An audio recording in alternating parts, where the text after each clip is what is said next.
Eu não acredito que as coisas acontecem por acaso, por sorte. Eu acredito em destino profético, que Deus escreve nossos dias. E se nós estivermos alinhados com a vontade dEle, as coisas que o mundo chama de coincidência, a gente chama de vontade de Deus. Não é coincidência eu estar aqui nessa manhã, é a vontade de Deus. Eu posso afirmar para vocês que Deus vai fazer algo sobrenatural na tua vida hoje de manhã, porque esse é um trato que eu tenho com Deus. Eu tenho viajado às nações da terra. Cada dia, quem me acompanha pelas redes sociais, cada dia eu estou num país diferente, eu estou num estado diferente. Acabei de chegar num voo agora de manhã, estava pregando em Salvador, fui pregar em Vitória do Espírito Santo. Eu estava vindo de Israel direto. Prego hoje aqui, à noite prego em São Paulo, na madrugada já saio para embarcar para os Estados Unidos, depois vou para outro país, depois vou para outro lugar, todo dia eu estou num lugar. Então a única oração que eu faço é: Senhor, não me deixe ir a um lugar onde Tu não queres que eu esteja. Porque uma coisa é quando você não tem opção, você só tem uma padaria na cidade, então você não precisa orar para sair para comprar pão, porque só tem uma opção. Agora, quando você tem muitas opções, você precisa estar sensível a Deus para saber onde Ele quer que você vá, para que o teu propósito seja cumprido, porque a coisa mais vazia para o ser humano é fazer coisas que não estão ligadas ao seu propósito. Ele vai se cansar, vai se sobrecarregar, vai se endividar, vai fazer inimizades, tudo porque está fora do seu propósito. Então o meu esforço e o esforço do nosso ministério é estar sempre dentro da vontade de Deus e do propósito de Deus. Se Deus me permitiu chegar até aqui, meu irmão, é porque tem algo para acontecer na minha vida e na sua vida, e vai acontecer aqui e agora. Deus não vai permitir que você saia dessa manhã sem receber um milagre que você precisa, sem receber a palavra que você precisa. A Bíblia diz que o choro pode durar uma noite, mas a alegria vem pelas manhãs como essa. Você está aqui porque se tem lágrima nos teus olhos, Deus vai enxugar. Se tem problema na tua vida, Deus vai retirar. Se tem resistência no teu trabalho, Deus vai lançar por terra, porque chegou um tempo de alinharmos a nossa vida com a vontade de Deus. Porém, é muito difícil nós vivermos a vontade de Deus. Quem já tentou viver a vontade de Deus com todas as suas forças e não conseguiu, falhou, teve que recomeçar? Alguém? Eu, várias vezes. Várias vezes, ixi, mas muitas vezes. Tentei, falhei, tive que recomeçar do zero. Tentei agradar a Deus, tentei servir a Deus, tentei fazer de certo, fazia algo errado, começava de novo. Quem aqui já tentou fazer algo para Deus, tentou se alinhar com a vontade de Deus e deu tudo errado? 4 pessoas, o resto o Senhor pode arrebatar a igreja. Todo mundo preparado. Mas a verdade é que servir a Deus não é fácil, não. Alinhar a sua vida com a vontade de Deus, porque a gente insiste em fazer a nossa vontade.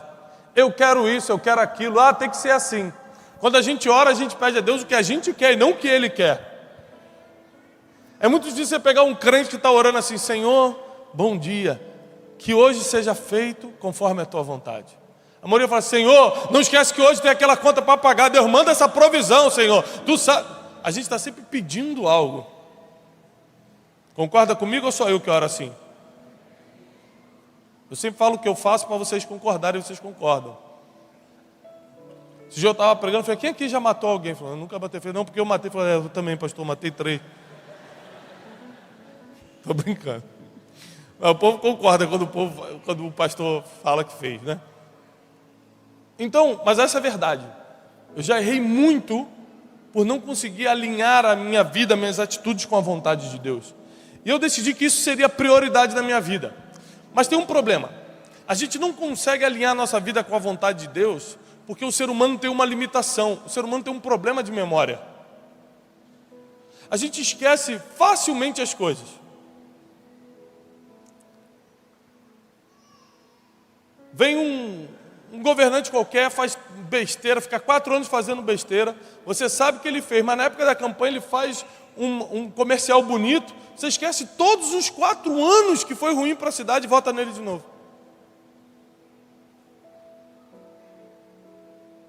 A gente tem tendência a esquecer tudo que é bom. A gente só lembra do que é ruim. Vou te provar.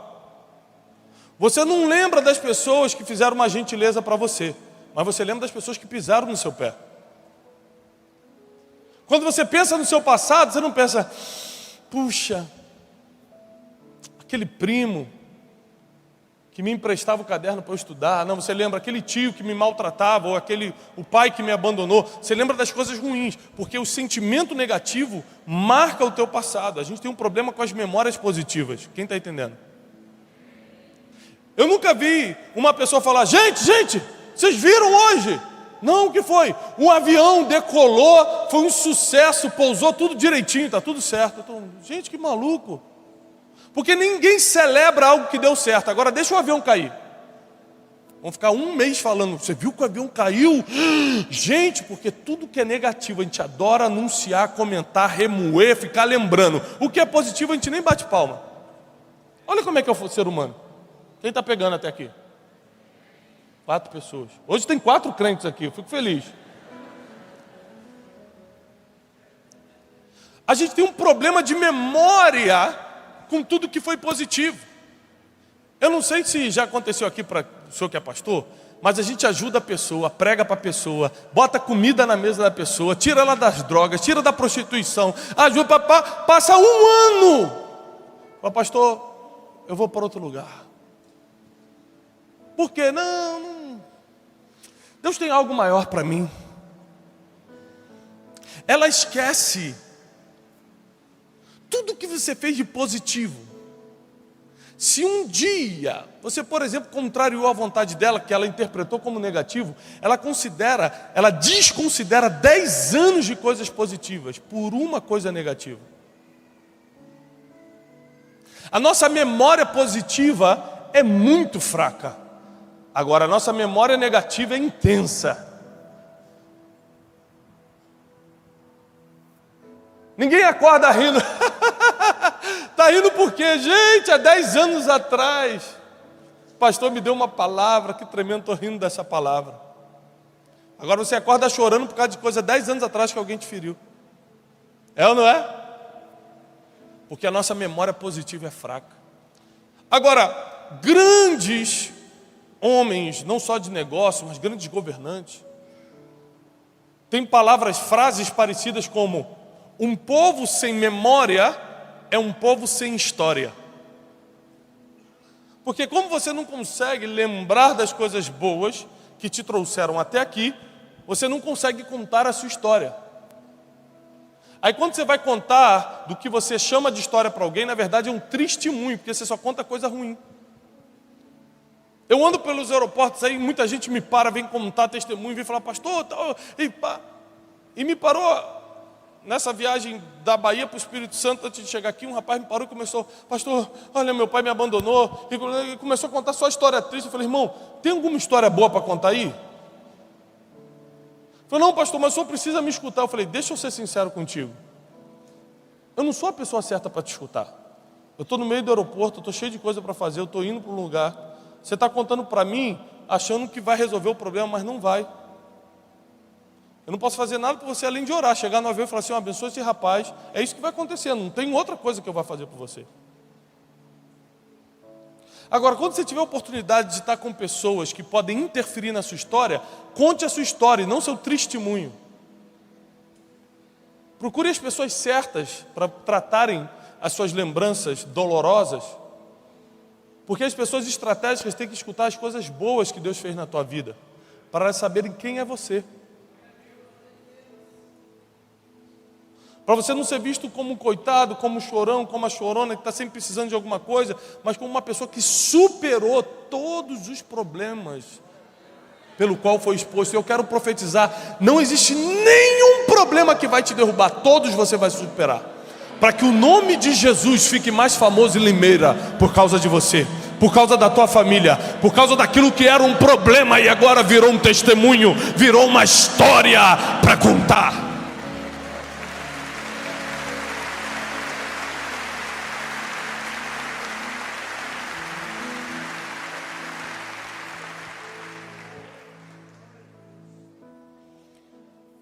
Quem não tem memória não tem história. Quem não tem história não tem uma crença. Porque o que faz você acreditar em algo, ter uma crença? A história que você teve. Então, por exemplo, eu sou filho de pastor, sou neto de pastor. Eu vi acontecer na vida do meu avô, vi acontecer na vida do meu pai. Essa história marcou a fé que eu tenho. Eu acredito por causa da minha história. Você não acredita a partir do nada, você acredita a partir de um fato. Você teve uma experiência com Deus, Deus te curou, curou alguém da tua família. Você estava no meio da igreja, foi batizado com o Espírito Santo. Alguma história, algo positivo teve que acontecer para você começar a acreditar em alguma coisa, sim ou não? Então quem não tem memória não tem história. Quem não tem história não tem crença, não acredita em nada. Ou acredita errado, que é pior. E como é que a gente vai ter história e vai ter uma crença inabalável, uma fé que não se confunde, uma fé que tem legalidade, porque tem muita gente que tem fé, mas é uma fé ilegal. É uma fé que não tem respaldo por Deus, porque é uma fé que quebra princípio. Você quer uma coisa que Deus não pode te dar porque é contra um princípio bíblico.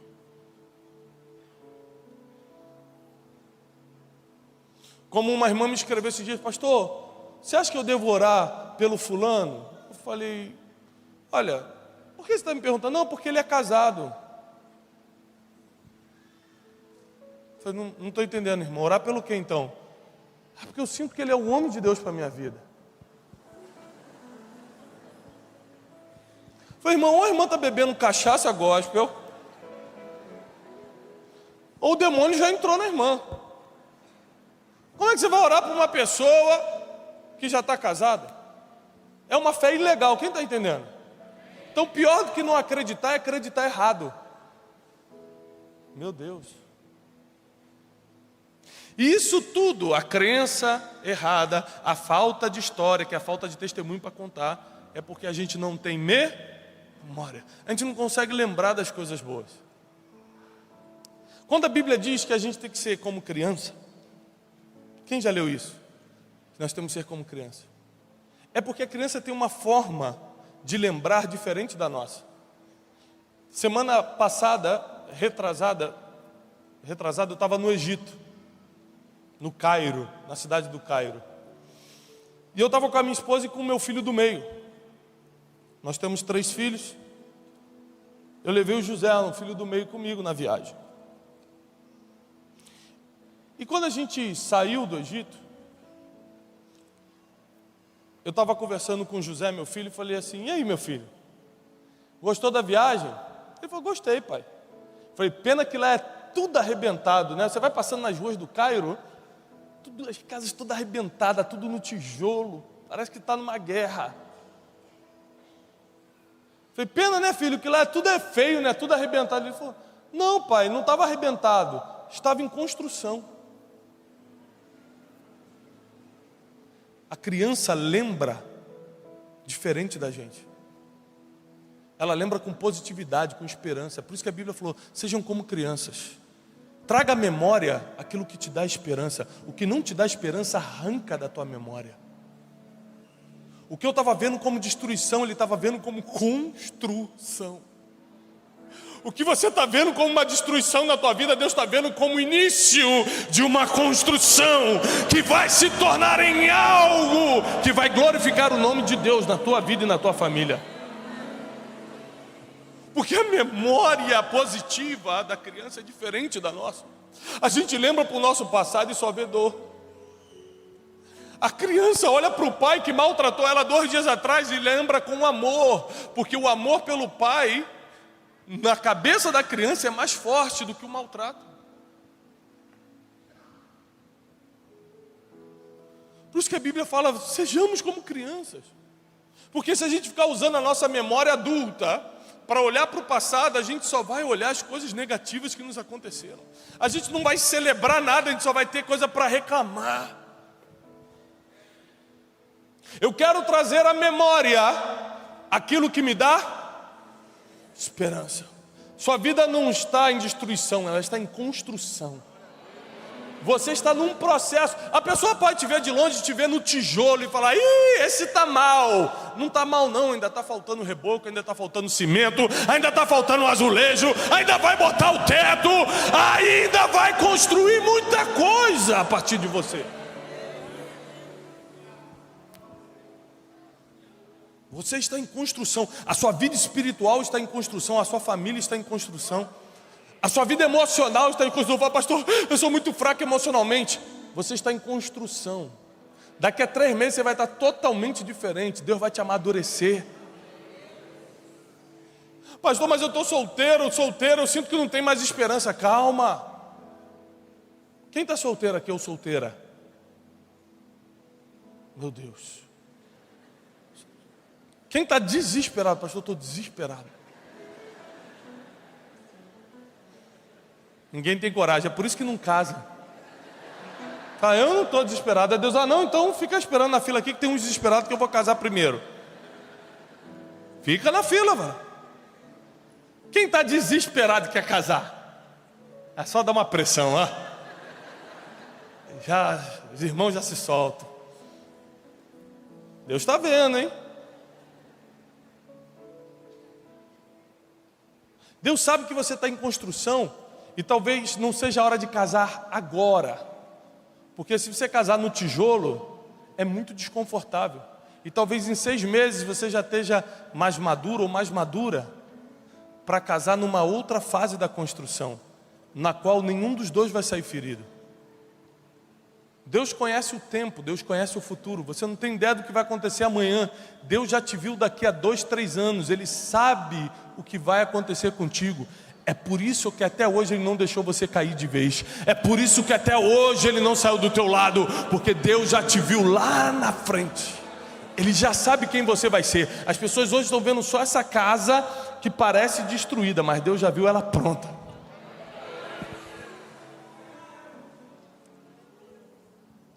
E quando Deus colocou essa palavra no meu coração, eu falei: Deus, eu tenho tanta dificuldade de lembrar as coisas boas.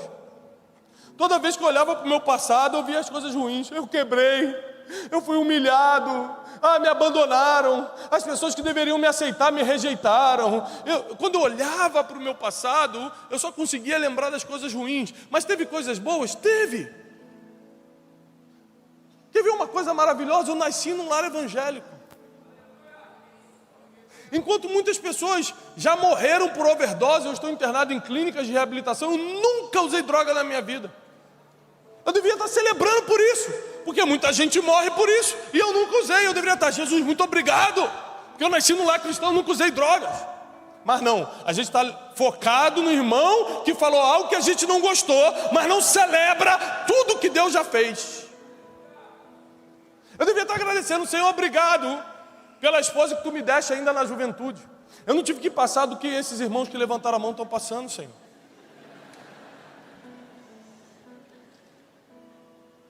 Eu me apaixonei pela Janine. Eu era um jovenzinho, eu olhei para ela numa festa e falei: eu vou casar com aquela mulher ali. Meu irmão estava do meu lado e falou: rapaz, você está desesperado mesmo para escolher assim na hora. E eu casei com ela. Eu devia estar celebrando todos os dias: obrigado, Senhor, porque eu não tive que fazer a campanha da terapia do amor, eu não tive que partir, Senhor, para a rosa vermelha, para nada que esses irmãos estão partindo, Senhor, fazendo simpatia gospel para casar. Deus, eu não precisei. Por quê? Porque Deus me salvou quando eu estava no ventre da minha mãe. Eu deveria estar lembrando disso todos os dias, mas não. Eu acabo focando nos pequenos percalços da vida. Então eu falei: Senhor, como eu faço isso? Então Deus me mostrou algo na Bíblia que pode mudar a sua forma de pensar hoje. O ser humano precisa ser lembrado das coisas. Quem aqui é casado? Homem casado. Você já reparou que a sua esposa faz sempre questão de te lembrar que você é um homem casado, né? Você está na rua, teu pescoço começa a dar uma olhada, ela, que isso? Você fica, que foi, minha irmã? Não, que isso? Um torcicolo terrível aqui. Ela pega teu celular, já vai no teu WhatsApp. Quem é essa aqui? É a menina do seguro, meu amor. Ela está sempre te lembrando que você tem satisfação a dar, que você deve fidelidade. Não pode deixar um homem muito solto não, irmã. Irmão, o amado esquece. Esquece. Que é casado, começa a conversar. Pode deixar que eu não vou profetizar no teu irmão que já está saindo assim, meu Deus. Vai profetizar, já era. Fiquem tranquilos. É que a gente precisa ser lembrado sempre de coisas. A gente precisa ser lembrado de coisas que a gente acordou. Quem já recebeu um e-mail de algum credor ou mensagem? Por exemplo, da sua operadora de telefone. Sua fatura vence dia 9/5. Quem já recebeu isso alguma vez? A fatura todo mundo recebeu, né? Quem já viu Deus? Não, nunca vi. Quem recebeu a fatura? Eu. Por quê? Se você não for lembrado, é capaz que você esqueça. Existem coisas que precisam ser lembradas. E a principal delas, Deus estabeleceu um ponto de contato, algo físico, para que a gente lembrasse sempre. Abre sua Bíblia comigo em 1 Coríntios, primeira carta do apóstolo Paulo aos Coríntios, capítulo 11.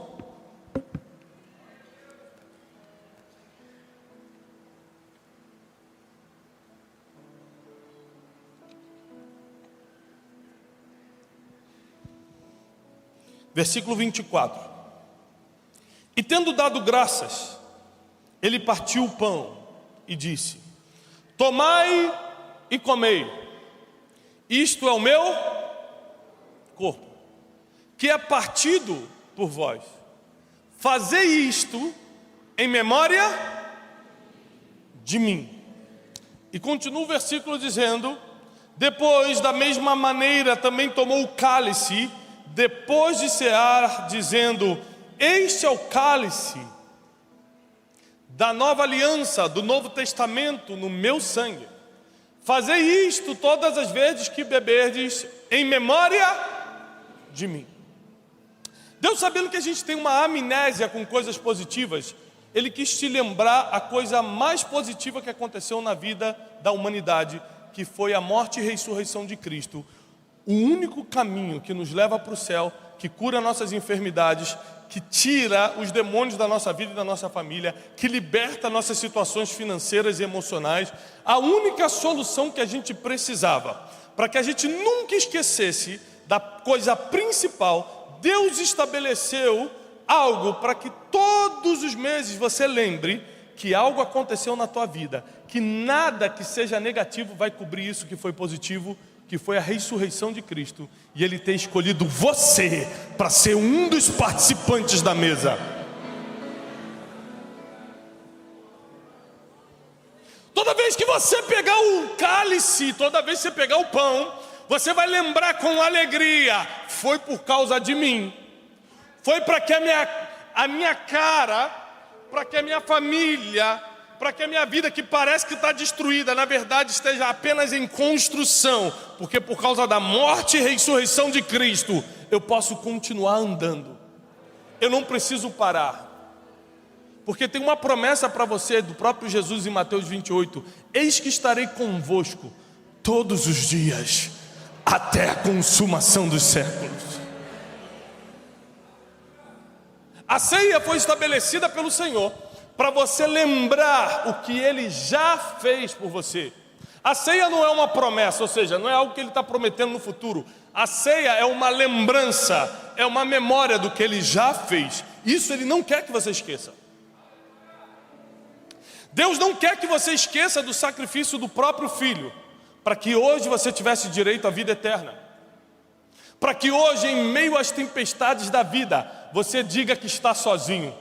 É a maior heresia que o crente pode dizer, e a gente adora declarar isso. A gente acha que Deus só está no nosso barco se o mar está calmo, se o mar está bravio, se as ondas estão ameaçando, se as pessoas estão gritando à nossa volta. A gente acha, o que eu fiz? Deus me abandonou. Mas se você ler a Bíblia, Deus estava com os discípulos no barco, só que ele estava dormindo. Na outra tempestade ele também estava, mas ele estava andando sobre as águas. Deus nunca está longe de você na tempestade. Grave isso. E não é porque Deus está contigo que a tempestade vai deixar de vir.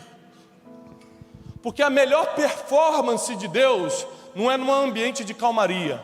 A melhor performance de Deus é no meio da tempestade.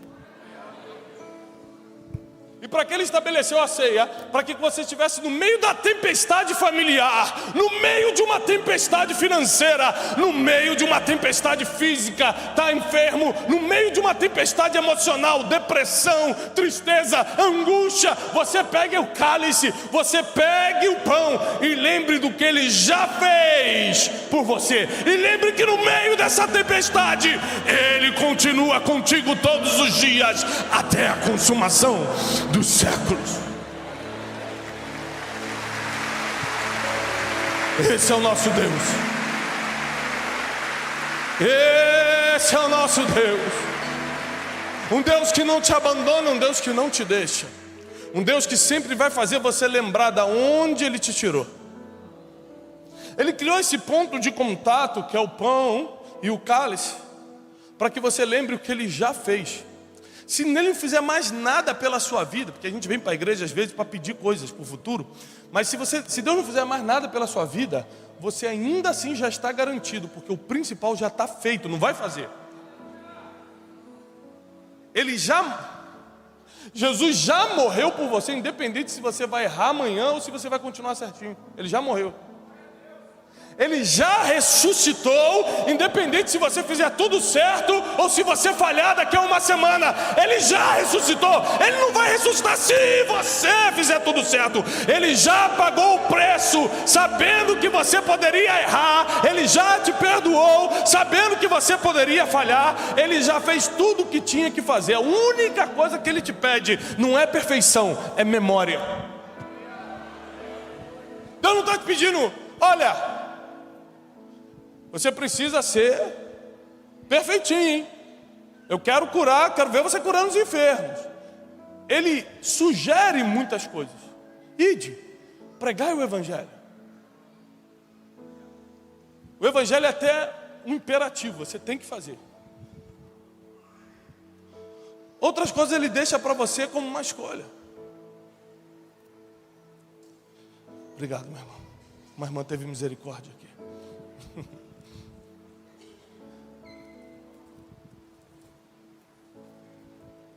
Outras coisas Ele deixa só como uma opção, outras Ele deixa como imperativo.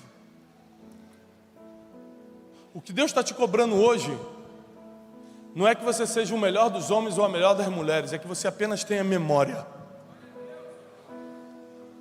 É que apenas você lembre do que realmente importa.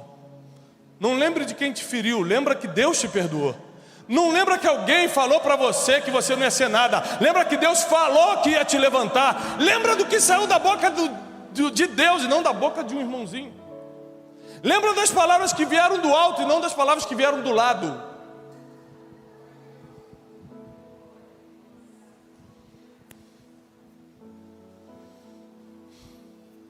Se você não tiver memória por tudo que Ele já fez por você, você nunca vai ter história. Quando eu sento para conversar com alguém, eu conto a minha história.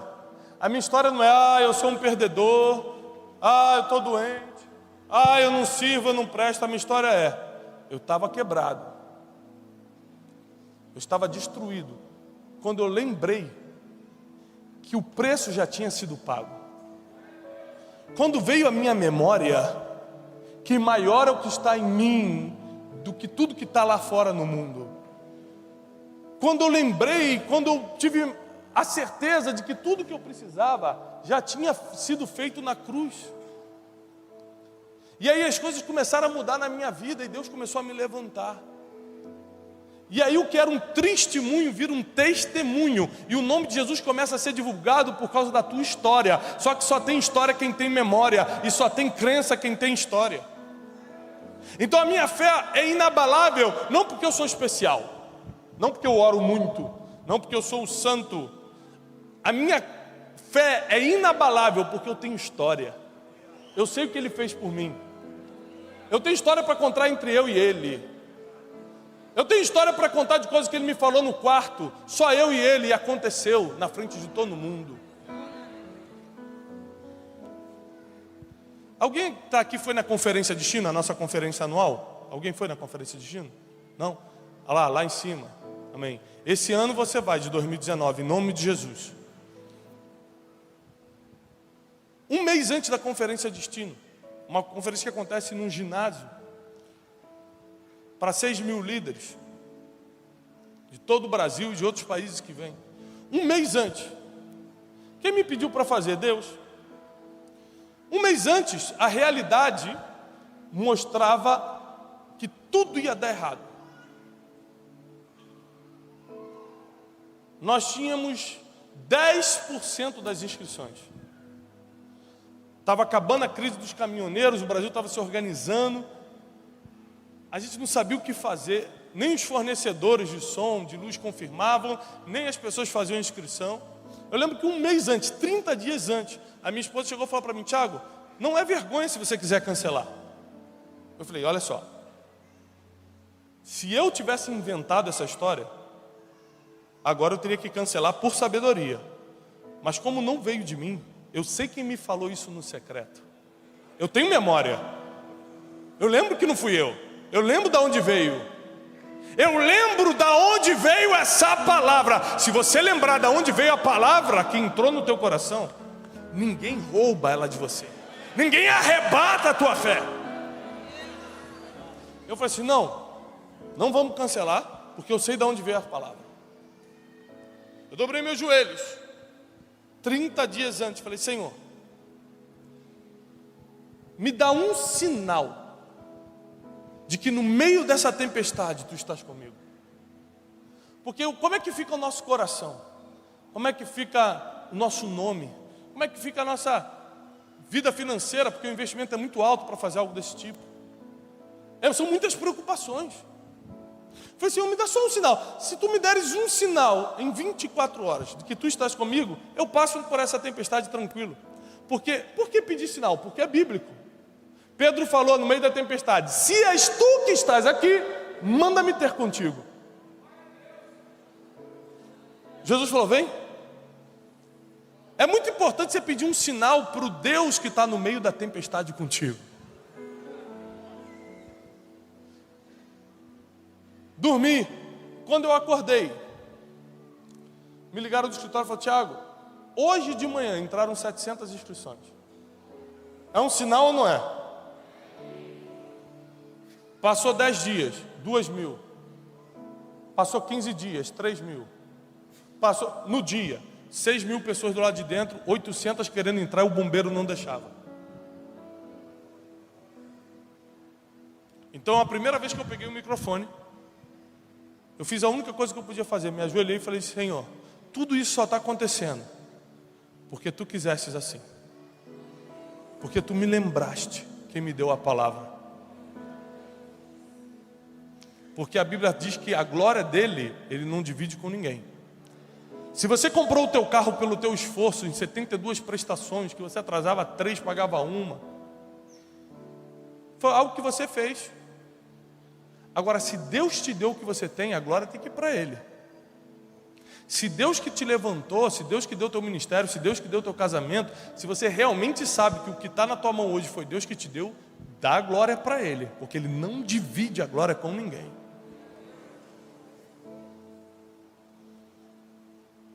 E eu encerro dizendo o seguinte: eu não sei se a tua tempestade é uma enfermidade, é um problema no casamento, na família, um filho que foi embora.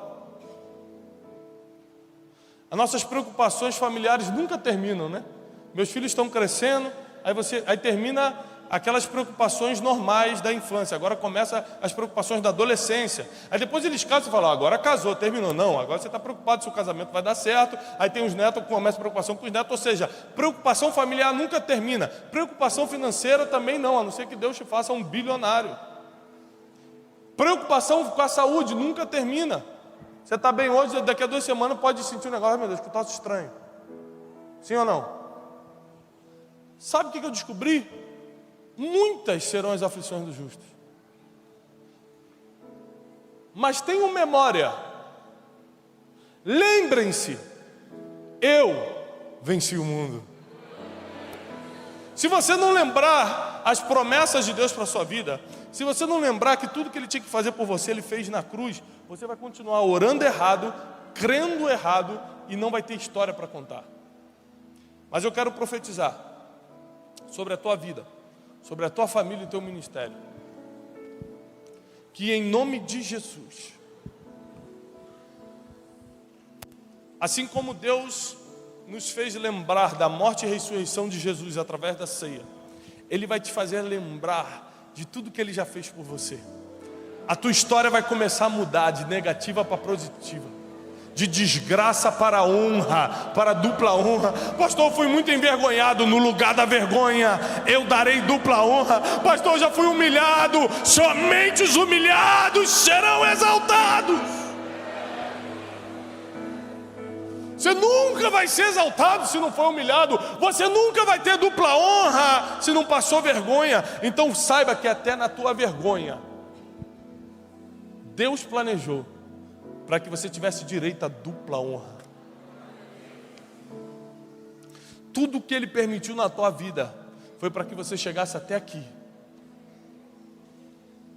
e lembrasse do que Ele já fez, porque aquele que começou a boa obra vai terminar. Ele nunca abandonou uma obra pela metade. Não vai ser na tua vida que Ele vai começar. Ele nunca deixou para fazer depois. Não vai ser na tua vez que Ele vai se esquecer. Deus é fiel e vai cumprir as palavras dEle na tua vida, na tua casa, na tua família, no teu casamento. Nenhum de vocês será perdido. Nenhum dos teus filhos será perdido. Nenhum casamento aqui vai terminar. Nenhuma empresa vai falir. Nenhum ministério vai desistir. Porque tudo que Jesus conquistou na cruz já é a nossa herança. Levanta agora, levanta a tua mão e começa a tomar posse da tua herança, porque o que Jesus conquistou na cruz, Ele só quer que você se lembre. Faça memória agora, faça memória do que Ele já conquistou para você. Se você está enfermo, Ele já conquistou a tua cura.